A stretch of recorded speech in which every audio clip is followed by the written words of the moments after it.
Hey, Rebel Bankers, this is your host, Chris Noggle, and welcome to the show. I'm here with Don Costa he's the host of Flip Talks podcast, and his story is incredible, and I can't wait for you to hear about this. So I want to get started talking a little bit about the obstacles and some of the different things he had to overcome in his journey to where he's at today. And you guys are all getting started on your journey as well to becoming Rebel Bankers. So if you're just getting started in this business or you've been doing this business for a while, it's always a good idea to get your bank in order and to make sure that the money piece of the business is set. So if you're just getting started, check out my book, The Private Money Guide, or check us out online at chrisnoggle.com. And you can always check our events out online or on Facebook. But let's jump right into this because I'm excited to hear about this story. So Don, tell us a little bit about your real estate business, where you're at today, and just some of the things that your investing business is doing right now. Sure. Yeah. I'm a rehabber by trade. That's kind of what I got into. I started in 2003 and started as a rehabber. I don't know, I always look back and I'm trying to think, was wholesaling even a known quantity back then? We didn't have Google, and I think Google was just being developed. And at the time, maybe it wasn't as popular, I guess, but we didn't have the wholesaling aspect of it right in front of our faces. And so I got into rehabbing, and that's what I've done pretty much the entire time that I've been in real estate investing. So and now we do wholesaling as well. We incorporated wholesaling in 2018. We've done really, really well with it. And we did just shy of 200 projects last year, 58 wholesales, the rest are rehabs. And, we have a nice little company that has some systems and processes in place that keeps me sane and just kind of doing our thing. So you've been doing wholesaling for a while, and you've also been doing flipping. I mean, which one do you like the most, and which one do you put the most amount of energy into? We put the equal amount of energy into both right now. There are pluses and minuses to both of them. With rehabbing, you have the opportunity to maximize your capital return on a project if you're doing it right and run it like a business. You get the opportunity to revitalize neighborhoods and impact people's lives, give them really cool homes. And with wholesaling, you have an opportunity to really kind of maximize cash flow opportunities, right? I mean, because you're turning quick paper and you're making money really, really fast. So they are two totally different businesses, which is one of the things that I've learned and struggled with in putting it kind of into our organization. And there are some things and some challenges we face in doing that. But as a whole, we focus on both of them very, very strongly. Right now, we're trying to find that balance of making sure we're keeping the integrity of our rehab business intact with our crews and our private money available, that we keep that working while maximizing the wholesaling opportunities. Because you can very easily stack the deck in one direction, and pretty soon you have half your people sitting on their thumbs, right? Or you're rehabbing more than you probably should to keep everybody busy. So it's trying to find that balance right now is where we're at. And what market are you in? Like, what part of the state are you in? So I'm in California. My main market's in Central Valley, California. We go all the way up to just below Sacramento, all the way down to Bakersfield. We're in a couple of Southern California areas. We're in the Bay Area of California, and we actually entered Vegas this last year. So when you count it, some of them are kind of together markets, but when you count it out, it's about 8 markets. That's great. That's great. And a lot of people that watch this podcast, they're from all over the country, but everybody always looks at California as being, wow, that'd be a tough market. Real estate's so expensive. So it's going to be good to hear kind of how you've done this. And you're doing the wholesale, you're doing the flips. What do you think is coming? Like, what are you seeing in the markets right now? Are you seeing any weakness in the pricing model? Are you seeing values still go up? Like, what's your prediction for what's coming? Because there's a lot of talk about that. I went through the last crash and I lost everything in the last crash. So I'm not going to even pretend I have a crystal ball, right? I didn't get it right last time, and I'm not going to try to pretend that I know everything this time. So what I will say is, yes, the market softened a little bit, but I don't see something that really, really scares me right now. I think we're going to more of a normal market, which we haven't been in a lot of years. A more stable market, I think, maybe more of a plateau than anything, right? The beginning of 2018, the market was super hot. We were wholetailing a lot of properties, which is you close on them, you turn around and resell them without touching them. We were doing that. We were doing basically mini rehabs, like we were leaving flooring and countertops, and we were just kind of fixing what had to be fixed, and we were getting top dollar for properties.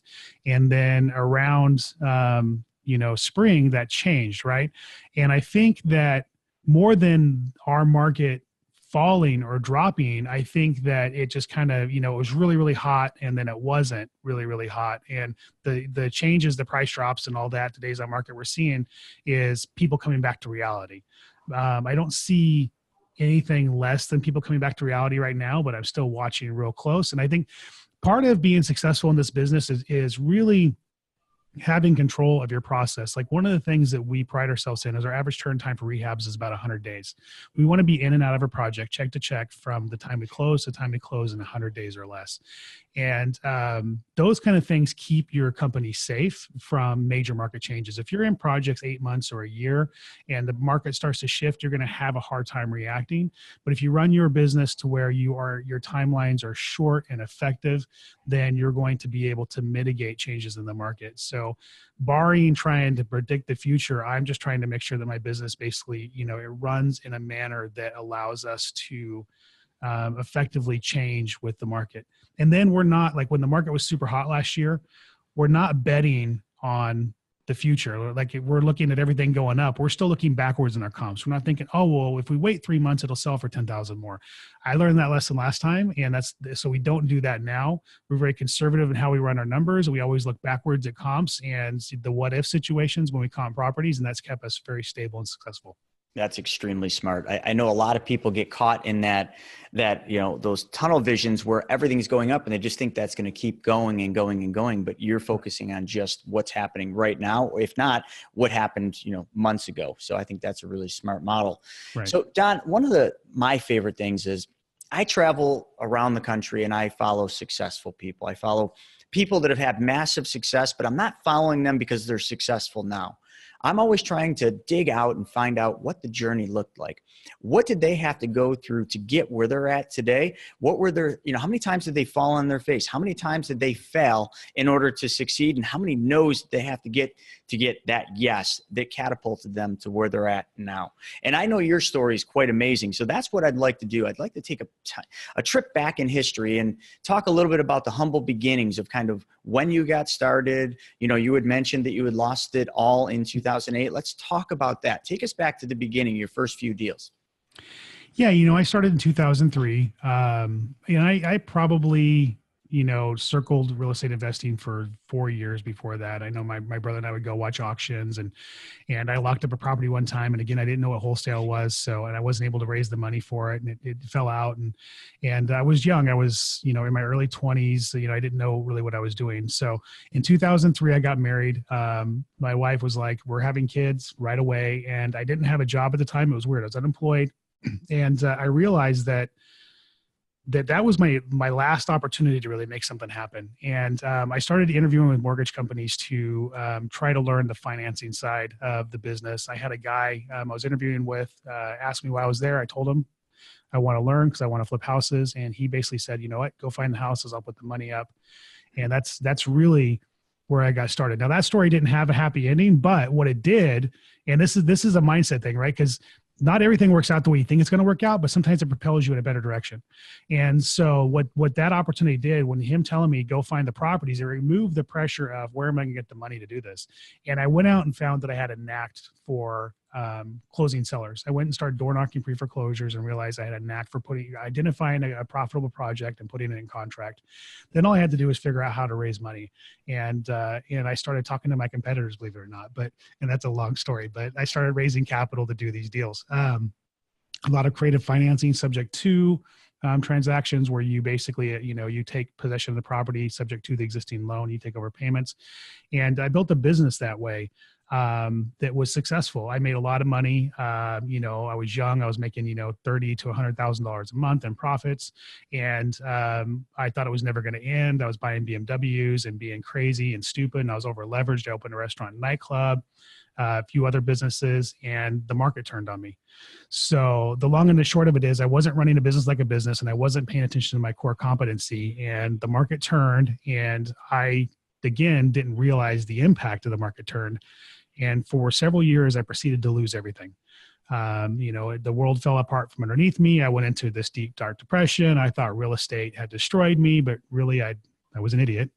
And And I just kind of sat in a chair. I got to the point where I sat in a chair for a year, just not doing anything, scared of the world, going to the grocery store with a calculator, buying gas with quarters a gallon at a time, playing Russian roulette with PG&E, my gas and electricity and my water, thinking that I was doing good by hustling and holding it all together, and trying to find a job. I was trying to go back into the work world, and I couldn't get hired. And the long and the short of it is that, I couldn't get a job. The world was falling apart. I was in depression.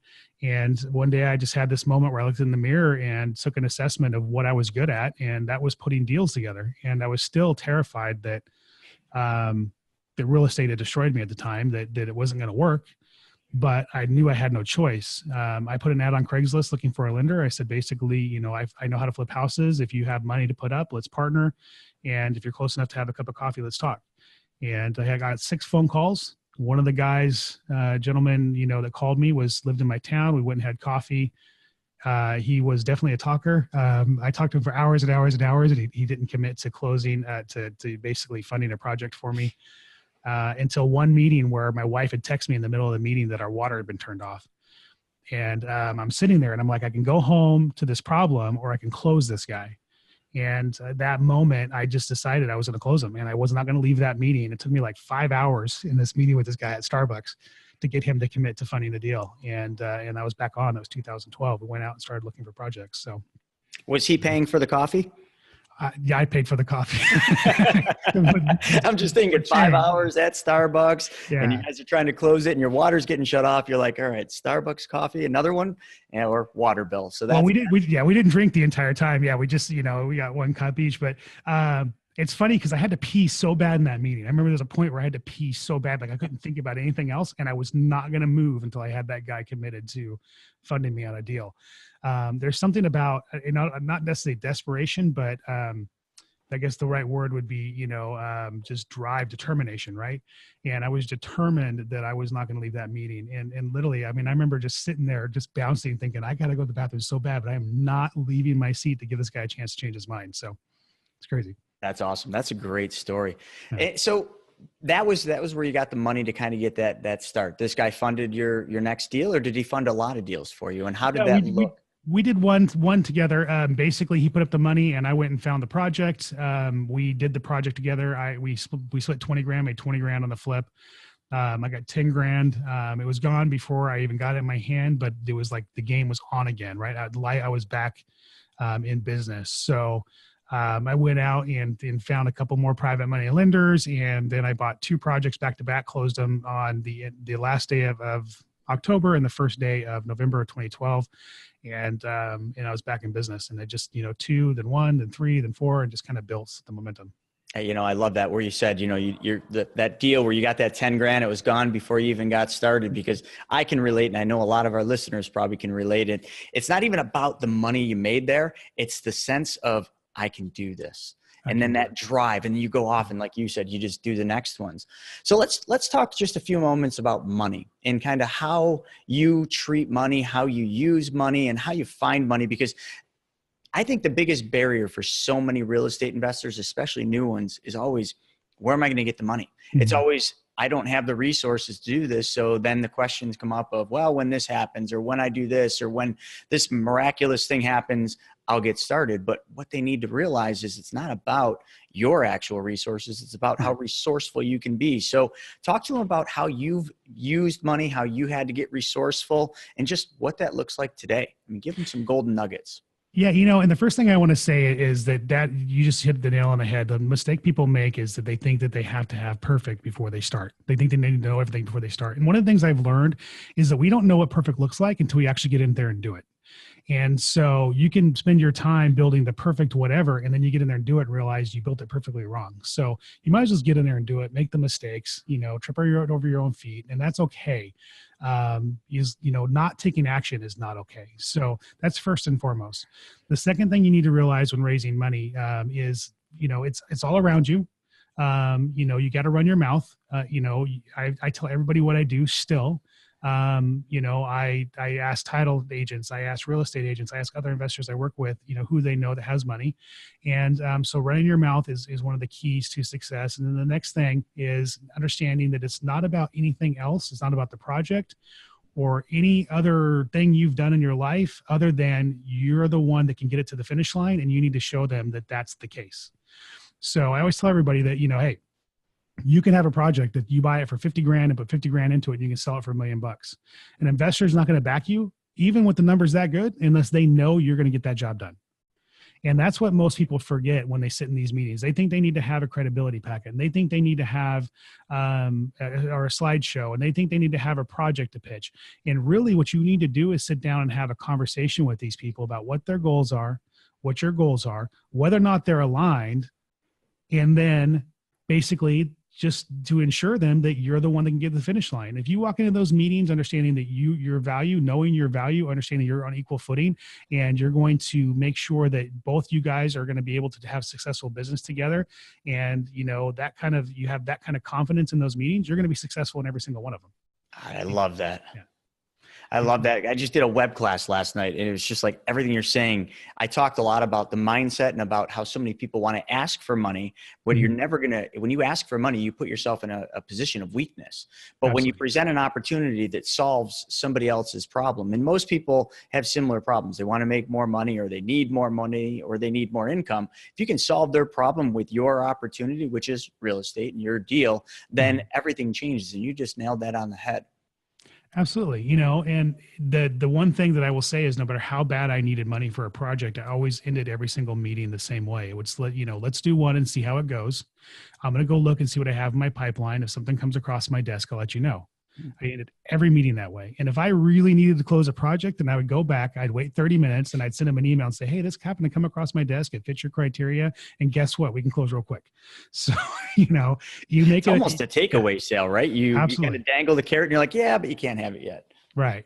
I like that. Right.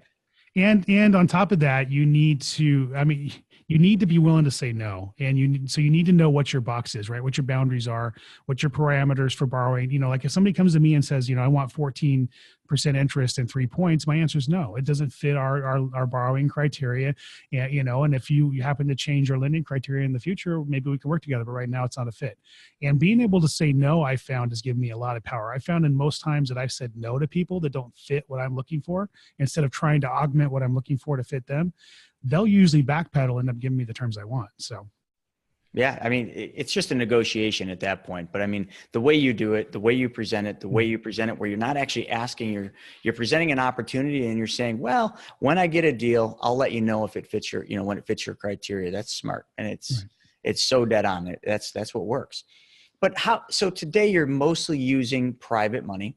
And what are some of the things, I know we had a brief discussion earlier about some of the strategies and some of the procedures and systems that you're putting in place with your private money.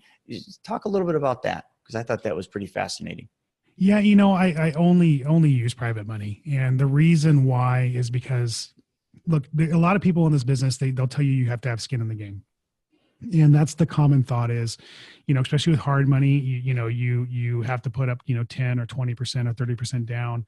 You have to pay a portion of the rehab because you need to have skin in the game. Because if you don't have skin in the game, you're not committed, right? You could walk away from the project at any time. And I think that logic is flawed. Like my whole philosophy is that logic is flawed, because what that does is it causes somebody to grow that's growing in their business to always be out of money. I mean, essentially, right? You take a handful of projects, say you're closing 2 a month at $100,000 each, and you got to put $20,000 down each, right? So that's $40,000 a month you're putting down, plus payments of $1,000 for each property. You do that and you have a 4-month turn time. You do that every month for 4 months. That equates to 180 grand that you're out of pocket. And when you think about running these businesses, that really puts you in a position of weakness, right? You're draining your capital resources, and it makes you a bad bet. And what I've learned to do is frame it with lenders that I need to be a healthy bet. I need to be a good bet for you. And I need to be able to operate my business from a position of power and not weakness. So what happens, Mr. Investor, is if all my money's in projects and, things start to kind of fall apart or not go my way, then I'm just in dump mode and I'm dumping this project, and I'm probably not going to make any money, which means I'm probably not going to be borrowing from you in the future or worse, you have to foreclose. Whereas if I'm in a position of weakness, it doesn't really matter what happens with that project. I can make decisions from a position of power. And I frame those conversations with investors. I've got investors to lend 100% of purchase and 100% of rehab, 100% of holding costs on my projects. And that's allowed my company to be stable in its growth. The key though is you have to keep reserves. Like I pay myself a paycheck for my business. I don't take all the money out. I keep very healthy reserves in my organization for operations and any kind of contingencies so that we can act like a real business. And that has allowed me to make all my decisions from a position of power and to grow my business stable and successfully without losing sleep at night. And it's really allowed me to create relationships with investors that are behind my business 100% and behind its success, right? So the key for me is being able to frame the conversation with my lenders that the health of my company is more important than my skin in the game. And being able to do that has really allowed me to have stability in my organization that I think a lot of people who are rehabbing don't have. Yeah, no, that's smart and I think a lot of people go to hard money. I mean, we all know hard money lenders are everywhere. If you Google hard money lenders, it's staggering how many pop up. But some of these hard money lenders, not all, but some of these hard money lenders, they want to put you in that position of weakness. It seems like they want you to fail. You've got all this money in, and if this doesn't work, they charge you this again. They're taking all their fees up front, but if you fail, they just take the property. So the way you're doing it is much smarter because you're not allowing that to happen. You're always staying in that position of power, and I like that. So when you're working with private investors, can you tell everybody a little bit about how are you structuring the deals? Is it interest only? Are you doing interest plus profit, or you do a profit split? How are you working the deals? When I first started, I did JVs, which is a profit split. They put up 100% of the money. We did 100% of the work, and we do a 50-50 split. And that's how I built my organization, because I didn't have money at the time to do it any differently. Now we're interest only. And basically we do deeds of trust. So they lend into escrow, they get a deed of trust. And when we close, they get paid back through escrow, like any biggest bank would, right? Just like any bank. Yeah. So they lend to us through the deed of trust. We get 100% of the purchase price funded. We get 100% of the rehab funded. And then each investor is different. I will say that we work with them based on their comfort level. Past that, like some of the investors will hold back the rehab funds after close and disperse them to us weekly as we pay out. But when they do that, they have to disperse what I'm paying out that week. There can't be any games or any hold up or hold back on that, because cash flow is the most important thing to my business. So we know by Monday what our weekly liability is going to be. We submit for reimbursement to those investors. They have to have the check to us by Thursday, because we disperse checks on Friday. And so I want the money in my bank before it goes out. So they can't play games there, but we will allow them to hold back rehab as long as they understand that. Some of our investors will actually give us the rehab up front. And then we still send them a report every week on what we're paying out. We have transparency. That's huge with people you're working with and lending or borrowing money from. And then we're kind of split down the middle of our investors. Some of our investors want their interest paid monthly, and some of them don't care if they get paid all monthly or at the end. So there's, half of them get paid when the project closes. And that's really, up to, again, your comfort level, your cash flow situation, and, what you work out with your investors. So, but the one thing, so I guess I'm kind of down the middle on the payments and the rehab holdback, but I'm 100%, there's no way I'm borrowing from you unless you're going to fund 100% of the deal. That's great. In your journey of building this real estate empire, what would you say the largest or the biggest external obstacle you've had to face is? The largest, well, it's twofold. Okay. So it depends on where you're at in your business and what you're doing, right? I mean, first and foremost, as a rehabber, I think the largest external obstacle is going to be learning how to cash flow your business properly, right? Learning how to, to frame things to where your trades are invoicing you and your lenders are lending to you so that you can properly cash flow your business, because that's going to hinder your growth more than anything. But I think an equal obstacle is people, finding people, because you can't just plug and play people. You have to find people who are teachable and coachable, people who can think, right? Not everybody can make a decision. And then you have to take the time to develop them. And that's something that didn't come natural to me. I had to learn. I had to learn how to manage people. I had to learn how not to drop the weight of the world on their shoulders and to develop them into the strong person I needed in the role. So I think, that's the two things that we're not taught in school, right? Is how to cash flow, how to properly manage money, and how to properly manage people.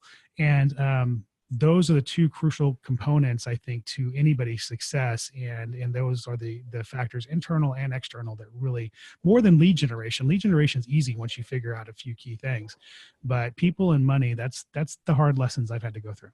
Yeah, that's great. You actually hit on, because I was going to ask you what your biggest internal obstacle was, but you sort of hit both right there with that. And I think you're dead on right. I think there's and we all know this, but there's a massive shortage in knowledge of money and how it truly works and how to actually manage it. And there's just really nowhere did they ever teach you just how to deal with people, how to build teams, how to structure your organization around the people in it and the culture.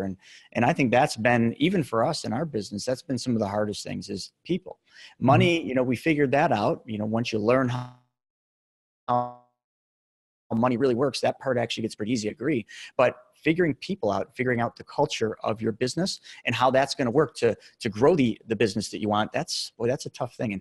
And it's something that we're always continually developing. And I'm sure you are too. Absolutely. 100%. So since your first few deals, what would be some of the biggest things that you would say you've developed? Like, how have you changed? How have you developed? I know in the beginning you had some big success, fancy cars, nightclub, but what are some of the big things that you've learned that you could pass on how you've matured and developed since the beginning?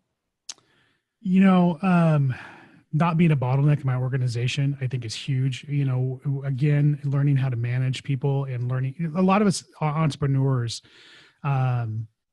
we're the ones that we're swimming upstream, right? We're going against the grain and we're challenging, our family, our friends, society around us on what can and can't be accomplished.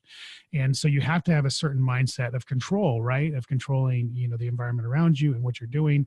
And so as you start to build this business with momentum, you feel like you need to control all that still. And that's a mistake. The way I kind of refer to it is, you got this cart and you're going up a hill and you're carrying this cart and you're responsible for this cart to go up the hill, and you're throwing, your widgets and your private money and your business opportunities in this cart, and then the people you hire in this cart, and you got to drag them along with you to the top of the hill. Once you kind of, you go over that hill, you start to go downhill, we feel like we have to continue to carry that cart, right? And the reality is, at that point in time, when you've gotten the right people and processes and stuff in place, you need to get out of the way of the cart. The cart's going to go a lot faster without you. And all of us think we need to stay in front of it. And that's the biggest mistake we make. That's the biggest mistake I made. The first time around, I was a bottleneck and all decisions had to stop with me. And I had all these, I had a mortgage company, real estate company, property management company. I was flipping houses. I had a nightclub and restaurant. I was developing a sunglass line. It's crazy stuff that I shouldn't have been doing anyway, but all decisions stopped with me. And I was so busy that I couldn't make the decisions. So nothing was getting done. Right. And my business was not healthy. My business today, I count on people. I have people in key roles in my organization and I don't get involved. They make the decisions. And it was the hardest transition I had to make, to let go.